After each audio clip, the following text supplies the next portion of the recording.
అంటే అక్కడ లోకల్లోని మా హాస్పిటల్స్లోని కొంచెం ఆక్సిజన్ కొరతున్న కారణంగా ఇమీడియట్గా వాళ్ళకి మెరుగైన వైద్యం గురించి అని చెప్పి ఒక ముగ్గురిని ఇక్కడ K Veerababu, G Gauri Naidu, G Subrahmanyam ఈ ముగ్గురిని కూడా ఇక్కడ కేర్ హాస్పిటల్కి నిన్న నైటే ఇక్కడికి షిఫ్ట్ చేయడం జరిగింది. ఇప్పుడే ఒకసారి లోపలికి వెళ్ళి వాళ్ళ ముగ్గురిని కూడా పరామర్శించి అక్కడున్న పల్మనాలజిస్ట్ అదేవిధంగా అక్కడున్న డాక్టర్స్ అందరితో కూడా మాట్లాడడం జరిగింది. యాజ్ ఆఫ్ నౌ వాళ్ళ కండిషన్ అయితే స్టేబుల్గా ఉంది. అయినప్పటికీ కూడా కెమికల్ని వాళ్ళు అది బ్రీత్ అయింది కాబట్టి వాళ్ళు శ్వాసకోశ సంబంధమైన వ్యాధులు రాకుండా ఒక 48 అవర్స్ వాళ్ళని అబ్జర్వేషన్లో ఉంచి ఫర్దర్గా ఎటువంటి ఇబ్బంది లేకుండా వాళ్ళని చూసుకోవాల్సిన బాధ్యత కూడా తీసుకోమని చెప్పాము. అక్కడ వాళ్ళని అడిగిన తర్వాత వాళ్ళ లోపల ఉన్న వాళ్ళ పేషెంట్స్ని కూడా అడగడం జరిగింది. ఏం జరిగిందని అడిగిన తర్వాత వాళ్ళు ఏదైతే క్యాంటీన్కి వెళ్తున్నారో క్యాంటీన్కి వెళ్ళేటప్పుడు ఈ వేపర్స్ అనేవి రావటం, వేపర్స్ ఎక్కడ లీక్ అయిందని చెప్పి గమనించడం, ఇమీడియట్గా అక్కడ వెంటనే రెస్పాండ్ అయ్యి ఈ సోడియం హైపోక్లోరైడ్ అక్కడ లీక్ అవ్వడం వల్ల ఇలా జరిగిందని చెప్పేసి ప్రైమరీ ఇన్వెస్టిగేషన్లో ఒక హెట్రో కంపెనీ వాళ్ళు కానీ అదేవిధంగా అక్కడ లోపల ఉన్న పేషెంట్స్ కానీ చెప్పడం జరిగింది. దీని మీద ఇంకొంచెం కూలంకషంగా కూడా దర్యాప్తు చేయడానికి కూడా మేము రెడీగా ఉన్నాము. దానికి కంపెనీ వాళ్ళ దగ్గర నుంచి కూడా మేము సహాయ సహకారాలు కోరుకుంటున్నాం. ఎందుకు క్లియర్గా చెప్తున్నామంటే ఈ మధ్యకాలంలోని ఎక్కడో ఒక్కడ ఈ ఫార్మా కంపెనీస్లో వారానికి ఒక ఇన్సిడెంట్ అనేది ఎక్కడో ఒకటి జరగడం అనేది మనం చూస్తున్నాం. మ్యాక్సిమం యాక్చువల్గా కలెక్టర్ గారు నేను కలిపి రీసెంట్గానే ఒక మీటింగ్ కూడా కండక్ట్ చేసి వాళ్ళకి ఈ సేఫ్టీ పర్పస్లో కానీ పొల్యూషన్ పర్పస్లో కానీ సెక్యూరిటీ పర్పస్లో కూడా వాళ్ళందరికీ కూడా ఒకసారి మాట్లాడదాం అనుకునే లోపు ఎలక్షన్ కోడ్ రావడం జరిగింది. యాక్చువల్గా 4th మీటింగ్ పెట్టుకున్నాం మేము. ఎలక్షన్ కోడ్ వల్ల మేము అది వాయిదా వేసుకున్నాము. మంత్ ఎండ్కి కూడా అది మళ్ళీ మీటింగ్ పెట్టుకుంటాం. కంపల్సరీగా రాబోయే అంటే ఇప్పుడు ఫార్మా కంపెనీస్ అనేసరికి ఇటువంటి చిన్న ఇన్సిడెంట్లు జరగడం వల్ల ఫర్దర్గా వచ్చే ఫార్మా కంపెనీస్ విషయంలోనే కూడా ప్రజలకు ఒక భయాందోళనలు కలిగే పరిస్థితి కూడా ఉన్నాయి.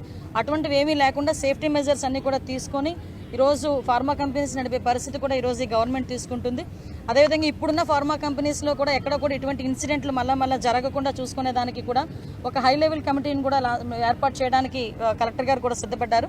ఆ హై లెవెల్ కమిటీ కూడా ఏర్పాటు చేసి ఎక్కడ కూడా ఎటువంటి ఇబ్బంది లేకుండా చూసుకునే బాధ్యత తీసుకుంటాం. ముఖ్యంగా యాక్సిడెంట్ అన్న తర్వాత క్యాజువాలిటీస్ లేకుండా చూసుకోవాల్సిన బాధ్యత కూడా కంపెనీస్కి ఉంది. నేను చెప్పేది ఏంటంటే కంపెనీస్ పరంగా కూడా ఎవరైనా ఇప్పుడు జరిగేది ఎవరు ఇంటెన్షనల్గా చేయడానికి ఎవరు ముందుకు రారు. కానీ జరిగిన తర్వాత దాన్ని ఫేస్ చేసి అసలు ఏం జరిగింది అని అక్కడ నుంచి మాట్లాడడం కానీ ఉన్న బాధితులను ఇమీడియట్గా అక్కడ నుంచి షిఫ్ట్ చేసి హాస్పిటల్స్కి పంపించడం, క్యాజువాలిటీస్ ఏమీ లేకుండా చూసుకోవాల్సిన బాధ్యత కూడా కంపెనీస్ మీద ఉంది. కాబట్టి కంపెనీ యాజమాన్యాలు కూడా ఈ రకంగా ఈ విషయంలో కొంచెం వాళ్ళు ఫర్దర్గా ముందుకు ఉండని మనం మాత్రం నేను కోరుకుంటున్నాను. మేడం, గ్యాస్ లీకేజ్ జరిగినటువంటి మీరు అన్నది 7 నిమిషాలకి ఏదైతే ఉందో కొంతసేపు వరకు కూడా ఈ విషయాన్ని బయటకు పోకుండా ఉంచేందుకు కంపెనీ కొన్ని ప్రయత్నాలు చేసింది. దానివల్ల కార్మికులు ఇబ్బంది పడ్డారని చెప్పి ఒక మాట బయటకు కనపడమని యాక్చువల్గా అదంతా కూడా ఎంక్వైరీలో తేలుతుందండి. ఎందుకంటే ఆల్రెడీ ఎంక్వైరీ చేయడానికి మేము కూడా సిద్ధపడ్డాము. దానికి కూడా కంపెనీ వాళ్ళు కూడా సహకరిస్తున్నారు. డెఫినెట్గా అటువంటి పరిస్థితి ఏదైనా వచ్చిందనుకుంటే నేను ఇందాక ఒక మాట చెప్పాను మీకు. అదే ఇప్పుడు కంపెనీలోని యాక్సిడెంట్ జరుగుతుంది, ఏదో ఒక యాక్సిడెంట్ జరుగుతుంది. యాక్సిడెంట్ జరిగిన తర్వాత దాన్ని మనం ఎలాగ హైడ్ చేయాలనుకునే దానికన్నా ఇమీడియట్గా అక్కడ ఉన్న వాళ్ళని క్షతగాత్రులను ఎలా బయటికి తీసుకురావాలనే దాని మీద దృష్టి పెడితే ఇటువంటి ప్రాబ్లమ్స్ ఉండవు. నేను కంపెనీ వాళ్ళకు కూడా అదే చెప్తున్నా. అన్ని కంపెనీస్కి, ఒక కంపెనీ కాదు, ఫర్దర్గా అన్ని కంపెనీస్కి కూడా ఏదైనా యాక్సిడెంట్ జరిగింది స్టాండ్ అయ్యి నుంచొని ఇమీడియట్గా ఇన్ఫర్మేషన్ ఇస్తే ఫర్దర్గా గవర్నమెంట్ కూడా ఇన్వాల్వ్ అయ్యి వాళ్ళకి క్షతగాత్రులను ఎక్కడికి పంపించాలి, ఏం చేయాలనే దాని మీద కూడా మేము దృష్టిలో పెడతాం. అటువంటి జరగకుండా చూసుకునే బాధ్యత తీసుకుంటాం. అటువంటిది ఏదైనా ఉందంటే కనుక నేను ఎంక్వైరీ చేసుకుంటాను.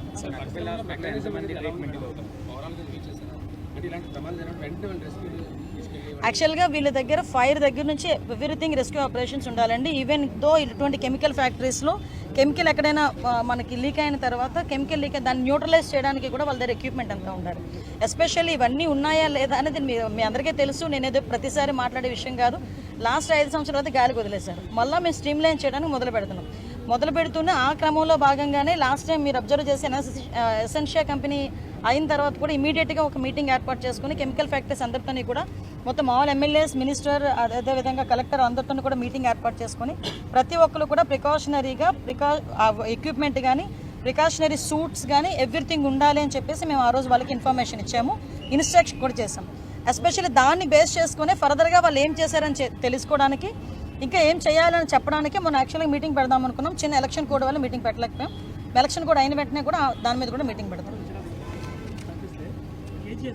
అంటే ఎన్ఐసి చిన్నపిల్లలు నవజాతకు వెళ్ళే ఆక్సిజన్ సరఫరాని ఒక రౌడీ షీటర్ ఆపేశారు. అంటే మీరు గతంలో విజిట్ చేశారు, సీసీ పెట్టారు, దాని తర్వాత సెపరేట్ అయింది. మళ్ళీ రౌడీ షీటర్లు గంజాయి బ్యాగ్లు కేజీతో దొరుకుతున్నారు. రీసెంట్గా పెద్ద ప్రమాదం మేడం, అంటే తప్పింది అని చెప్పి అక్కడ సిబ్బంది అప్రమత్తం వల్ల ఒక ఆక్సిజన్ సరఫరాని పూర్తిగా బ్లాక్ చేస్తారు రౌడీ షీటర్. దీని మీద ఎలా చూడాలి మీరు ఏమంటారు? కేజెస్ ఇష్యూ యాక్చువల్గా రౌడీ షీటర్ అతను, మీరు ఎవరైతే చెప్పారో అతను రౌడీ షీటర్. ఆ రౌడీ షీటర్ కూడా మనకి మ్యాక్సిమం అరెస్ట్ కూడా చేయడం జరిగింది. రౌడీ షీటర్ని కూడా అరెస్ట్ చేయడం జరిగింది. మీరు అబ్జర్వ్ చేయాలంటే ఇటువంటి ఫర్దర్గా ఇప్పుడు జరగకుండా చేయడానికి యాక్చువల్గా సీసీ కెమెరాస్ అన్ని ఏర్పాటు చేయాలి అని చెప్పి ఇక్కడే కాదండి, మేమైతే ఓవరాల్గా స్టేట్ మొత్తం మీద 1,00,000 సీసీ కెమెరాలు ఏర్పాటు చేయాలని ఒక కృత నిశ్చయంతో ఉన్నాము. టార్గెట్ కూడా పెట్టుకున్నాం. ఇలాంటి హాస్పిటల్ ఏరియాస్లో ఓన్లీ కేజెస్ అనే కాదండి, ఈవెన్ దో మనకి ప్రైవేట్ హాస్పిటల్స్లో కూడా వాళ్ళు ఎంచుకున్న సీసీ కెమెరాస్ తాలూకా ఫుటేజ్ కూడా మాకు ఇవ్వమని చెప్పేసి డిపార్ట్మెంట్ వాళ్ళని కూడా మేము అడుగుతున్నాం. ఫర్దర్గా అది ఎందుకంటే రేపు పొద్దున్న వాళ్ళ మీద ఏదైనా అటాక్ జరిగినా, ఫర్దర్గా వాళ్ళకి తెలియకుండా ఏదైనా ఇన్సిడెంట్ జరిగినా ఇమీడియట్గా రెస్పాండ్ అవ్వడానికి. ఇప్పుడు మీరు మొన్న సీసీ కెమెరాలో ఇంచుమించుగా చెప్పాలంటే కాపాడినాయి. మొన్న ఈ ఇన్సిడెంట్ నుంచి బయటకు వచ్చామంటే ఆ సీసీ కెమెరాలే కాపాడినాయి. ఫర్దర్గా ఇప్పుడు విషయం ఏంటంటే మొత్తం రౌడీ షీటర్లు అందరి మీద కూడా వాళ్ళ తాలూకా మూమెంట్స్ మీద కూడా మేము దృష్టిలో పెట్టుకున్నాం. అంటే డిపార్ట్మెంట్ వాళ్ళందరికీ కూడా ఇన్స్ట్రక్షన్ ఇవ్వడం జరిగింది. ఎవరైతే రౌడీ షీటర్స్ ఉన్నారో రౌడీ షీటర్స్ తాలూకా మూమెంట్ ఎలా ఉంది, వాళ్ళు ఏం చేస్తున్నారు, వాళ్ళు ఎక్కడికి వెళ్తున్నారు, ఆ మూమెంట్ మీద కూడా మేము ఆల్రెడీ దృష్టి పెడుతున్నాము. ఫర్దర్గా కూడా ఇటువంటి జరగకుండా చూసుకుంటాం. తెలిసిందండి, తెలుసు. అందుకే ఇమీడియట్గా వాళ్ళందరినీ కూడా కస్టడీలోకి తీసుకోవడం జరిగింది. ఏదైనా ఒకటండి, నేను ఏమంటానంటే ఫర్దర్గా ఇప్పుడు ఈ గంజాయిని మ్యాక్సిమం అరికట్టడానికి మొత్తం అంతా మేము రిస్ట్రిక్ట్ చేసాం. మీకు తెలుసు, మొన్న రీసెంట్గా డీసీపీ గారు కూడా వచ్చి దగ్గర 35,000 కిలోల గంజాయిని కూడా మొన్న డిస్మాల్ చేశారు. ఇదే కాదండి, ఇంకా ఎక్కడ కూడా డ్రోన్స్ని ఏర్పాటు చేసుకొని ఈ డ్రోన్స్ ద్వారా కూడా కల్టివేషనే లేకుండా చేస్తున్నాం. అంటే మూలాల నుంచి మేము పైకి తీసుకొచ్చే ప్రయత్నం చేస్తున్నాం.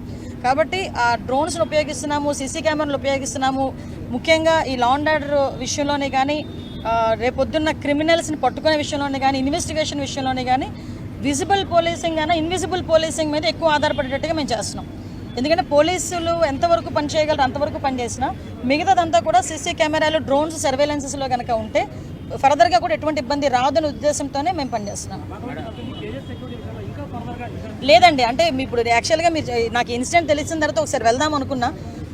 ఈ ఎలక్షన్స్ కోడ్ ఇవన్నీ ఉండటం వల్ల కొంత మేరకు నేను కూడా బ్యాక్ స్టెప్ వేయాల్సి వచ్చింది. ఇది అయిపోయిన తర్వాత డెఫినెట్గా నేను కేజీహెచ్ వాళ్ళతో, కలెక్టర్ గారితో కూడా కూర్చొని ఎంతవరకు సీసీ కెమెరాలు పనిచేస్తున్నాయి ఇవన్నీ కూడా నేను దగ్గరుండి పర్యవేక్షించుకుంటాను.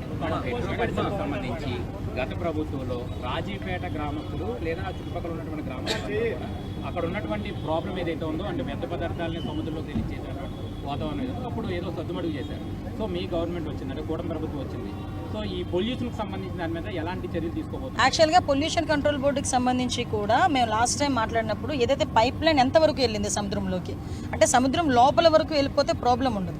ఈ సముద్రం బయట వరకు వెళ్ళి మనం అక్కడ ఆగిపోతే కనుక అక్కడ ఉన్న మత్స్య సంపదకి కానీ, చుట్టుపక్కల వాటర్ రిసోర్సెస్ కానీ కొంచెం కంటామినేట్ అయ్యే పరిస్థితి ఉంది. సో డెఫినెట్గా మేము ఆల్రెడీ ఈ విషయాలన్నిటి మీద కూడా కంపెనీ వాళ్ళు ప్రతి ఒక్కరికి కూడా సేఫ్టీ మెజర్స్, ప్రికాషన్స్ తీసుకోవాలని చెప్పి ప్రతి ఒక్కరికి కూడా కలెక్టర్ గారి దగ్గర నుంచి నోటీసులు వెళ్ళి వాళ్ళు యాజ్ పర్ దట్ పని చేయాలి. ఒకవేళ పని చేయలేదు అన్న పక్షంలో మా దగ్గరికి ఎటువంటి ఆధారాలు వచ్చినా కూడా మేము యాక్షన్ తీసుకోవడానికి రెడీగా ఉన్నాం. నేను ఒకసారి మాట్లాడతాను. ఇప్పుడు స్కూల్ జోన్లో ఎక్కువ మంది పిల్లలు గంజా తాగి చాలా మంది పిల్లల్ని ఇబ్బంది పెడుతున్నారు. రెండవది ఏంటంటే పోలీస్ పర్యవేక్షణ అక్కడ తక్కువగా ఉందమ్మా స్కూల్ జోన్లో. మరి ముఖ్యంగా ఎక్కువ పిల్లలు చదువుకున్న ఏరియా జ్ఞానపురంలో 15,000 మంది పిల్లలు రోజు చదువుకున్న ఏరియా.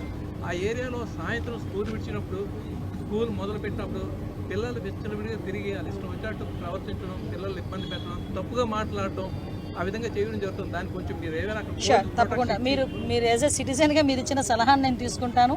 మీ సూచన నేను క్లియర్గా పాటిస్తాను. సిపి గారు కూడా ఇన్స్ట్రక్షన్ ఇస్తాం.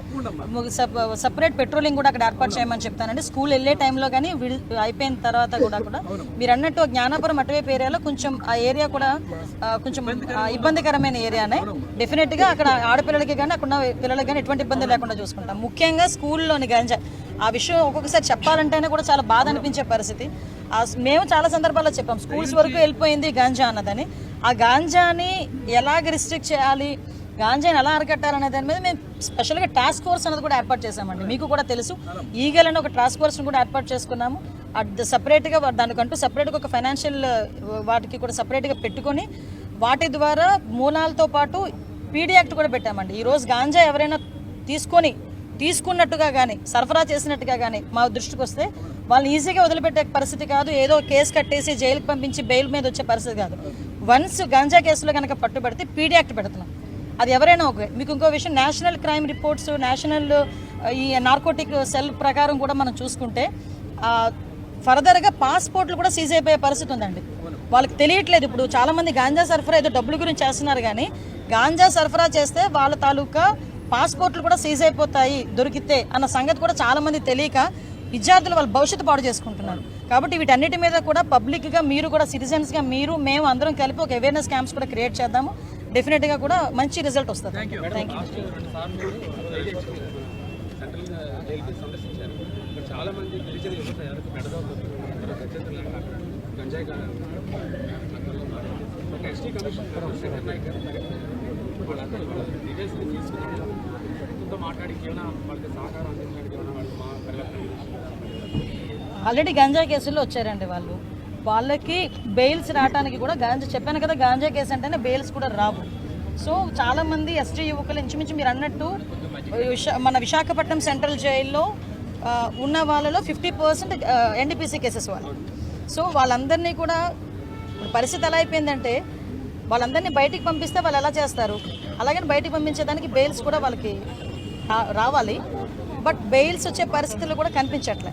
బెయిల్ వచ్చిన తర్వాత కూడా వాళ్ళు మంచి ప్రవర్తనతో ఉంటే ప్రభుత్వం ఏదైనా సహాయ సహకారాలు అందిస్తుంది. మళ్ళీ తిరిగి వాటి మీద కొంచెం అధ్యయనం జరుగుతుందండి. మేము కూడా ఒకసారి దాని మీద కూడా కొంచెం ఎంక్వైరీ వేసుకుంటున్నాము. దాని ప్రకారంగా చేస్తాము. ఆల్రెడీ సీసీ కెమెరాస్ పెట్టారండి జైల్లో. ఆల్రెడీ సీసీ కెమెరాస్ పెట్టారు, ఇంకా ఇన్స్టాల్ చేస్తున్నారు. మొత్తం మేము 100 సీసీ కెమెరాలు ఆ రోజు మీకు మాట ఇచ్చాం, 100 కూడా ఇన్స్టాల్ చేస్తారు.